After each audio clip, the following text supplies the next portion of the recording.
Hello, welcome back to Friday 15. With me in the studio today, for the second time actually on the program, is Jarrod Miller from Hanwha Vision America. Welcome again, Jarrod. Thanks for having me back, Dina. Okay, so today we're going to talk about how to make any camera smart.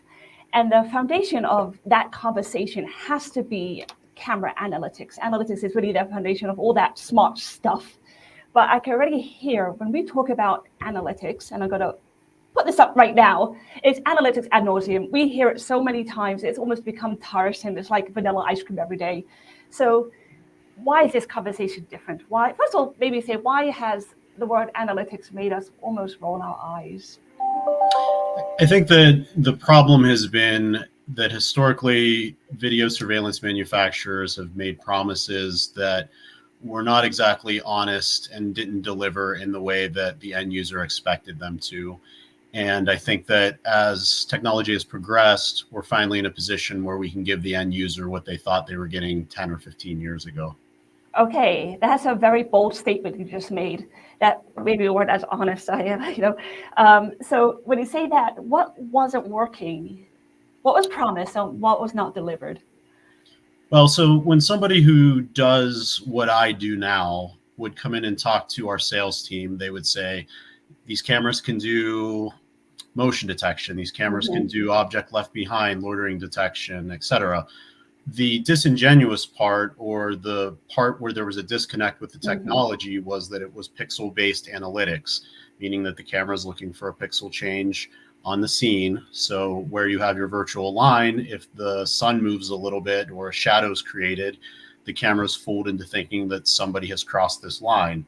The end user, in turn, gets an alert that says somebody's in my parking lot, somebody's at my front door, when in reality, it was just an environmental change versus an actual person whom they're trying to detect. So the actual foundation of that analytics was the technology couldn't actually deliver. Maybe that's what it was. And supposedly now, analytics is so 2019, it feels like, now we're in 2024, it's really big data, accessible analytics. So something changed. Walk us through how's that conversation changed? Well, through AI models and through both internally developed as well as external algorithms, the cameras are now trained to detect for a person or a vehicle. So all those analytics that I discussed a moment ago are actually better than 9 out of 10 effective. So if I tell a customer, hey, we're going to send you an alert when a car comes into your parking lot, we know that it's 93% effective, that it will be a car, not just an environmental change in scenery. So your intelligence and your alerts are more actionable now, as well as, not 100% accurate, but we're coming a lot closer to the promises we've been making for a long time. So it's not pixel in, analytic out, but pixel in, some type of interpretation of what that pixel means. So I guess there's enough analytics at that foundation to interpret it as a person, or not as a shadow, but as a line crossing, or whatever the case is. And now you actually have these real accessible analytics that we can use. So what we're going to talk about today, though, is a solution called Flex AI. And I know we're going to go into it, but the premise you like to say is that it's accessible. So until now, we have had, there are programs out there, platforms out there that do have that degree of accuracy and have delivered on their promises. I'm thinking, say, for example, BriefCam. So was BriefCam disingenuous? No, BriefCam is, the market leader in what they do, and their back end works very, very, very well. The problem is that the barrier of entry has been very high for your average consumer to get this level of technology up until now. It's a premium product that provides a premium outcome, but it's not something that's affordable to your average commercial industrial business. Okay, so what we're going to talk about today is making that accessible, and the accuracy accessible, because it's big data as opposed to little analytics or little pixels. So, and the premise is, if you have a dumb camera, you can use Flex AI. Go ahead, tell us what Flex AI is. So basically what we're doing is similar to what the BriefCams of the world are doing. we're injecting our artificial intelligence and processing and AI models into any on-VIF camera. So what that means is, as an end user, you bought 100 cameras for your business 3 years ago. They're your standard pixel-based analytics.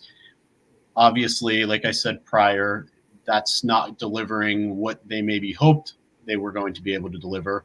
So we can now put that object detection as well as some attribute extraction into any on-VIF camera that's already been deployed.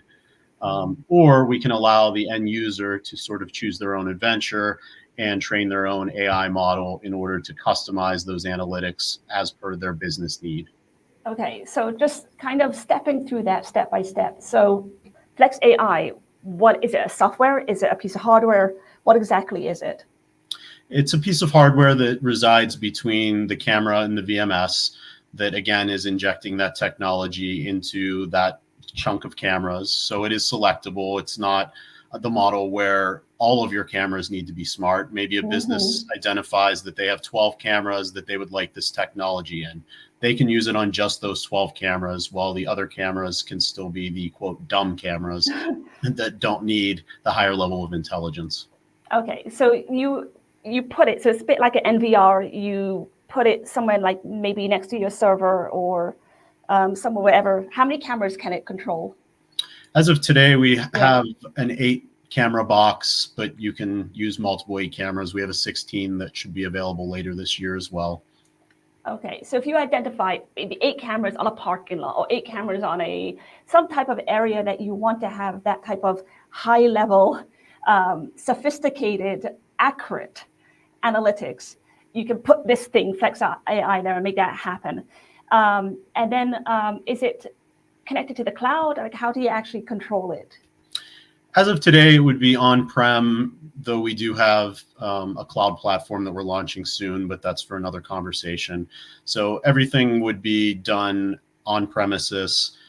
If you're creating your own models, yes, that's technically done by feeding images through the cloud, but it does reside at the customer site.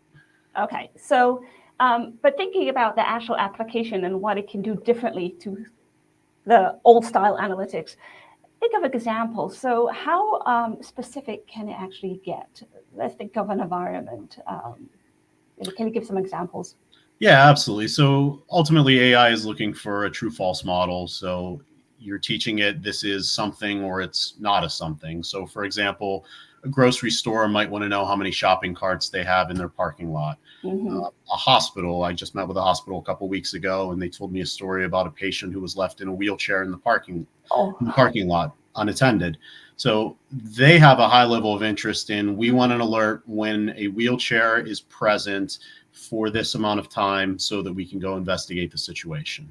Wow. Okay. So let's think about that example. Wheelchair in a hospital parking lot. That's probably pretty common.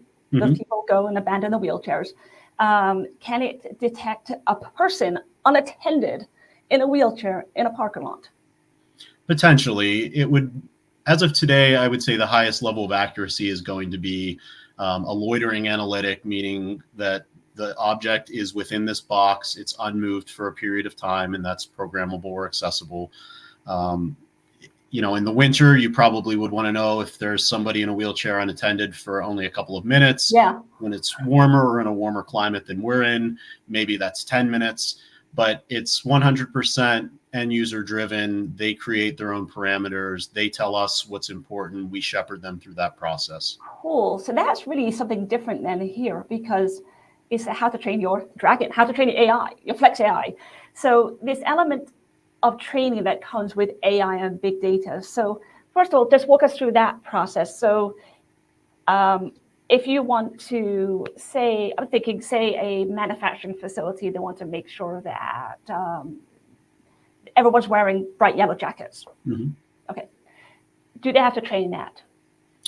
Yeah, so that's probably one that you would have to train yourself. We do have some third-party partners that already have developed AI models that are licensed, so you can buy their license.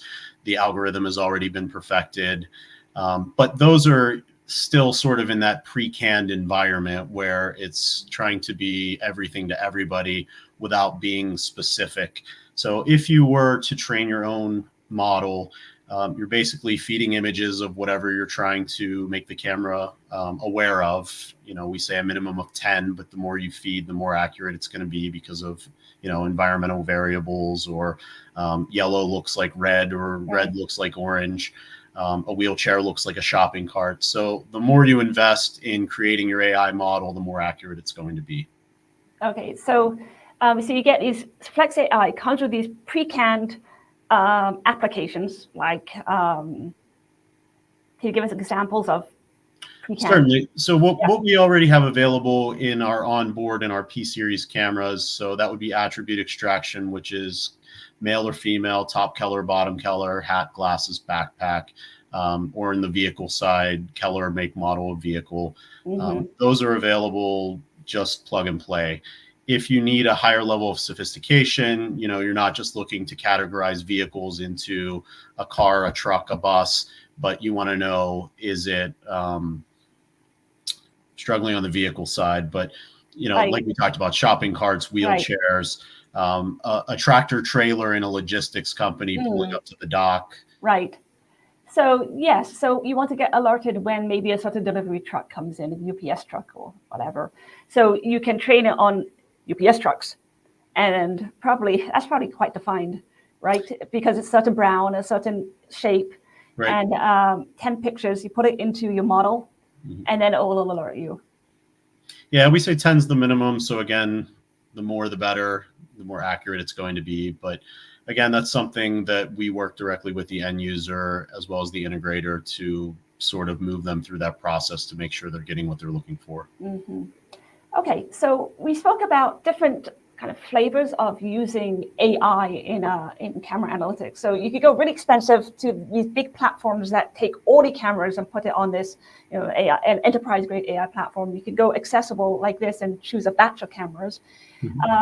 But really, I guess the last question for you in this respect is, when should you actually rip and replace your dumb camera and not use Flex AI and actually put a smart AI-enabled camera into it? That's going to vary by end user, because we know life cycles and budget cycles vary by the organization. If you're already considering replacing your cameras, we would obviously encourage you to just replace them with smart cameras. But for the end user who potentially bought 50 or 100 cameras 2 or 3 years ago when this technology didn't exist, you're probably going to want to hang on to those and get the full life cycle, your 7 to 10 years out of those cameras, while still being able to enjoy the latest and greatest technology that the industry has to offer. Cool. All right, so let's finish off with some resources and recommendations. I'm going to put up over here. This is Hanwha Vision, okay, Flex AI, custom AI model trainer, available now from Hanwha. And if you could just tell us a little bit about what to do, where to go, what to think about next. I would encourage you, if you're an end user, to think about some problems your business is having that your current security or video surveillance, or frankly, data isn't solving for you today. If you're an integrator, think about who you can evangelize this to. We're making security, again, more accessible, lowering the barrier of entry for mass market appeal, and giving technology to companies that maybe traditionally couldn't afford the more premium products. Right. So AI for the rest of us. That's going to be my little placard for the weekend. Yeah. So thank you so much, Jarrod, for joining us on the program. Appreciate it. And always a pleasure. And everybody a good weekend. Thanks, Dina. Okay. Bye-bye. Bye-bye.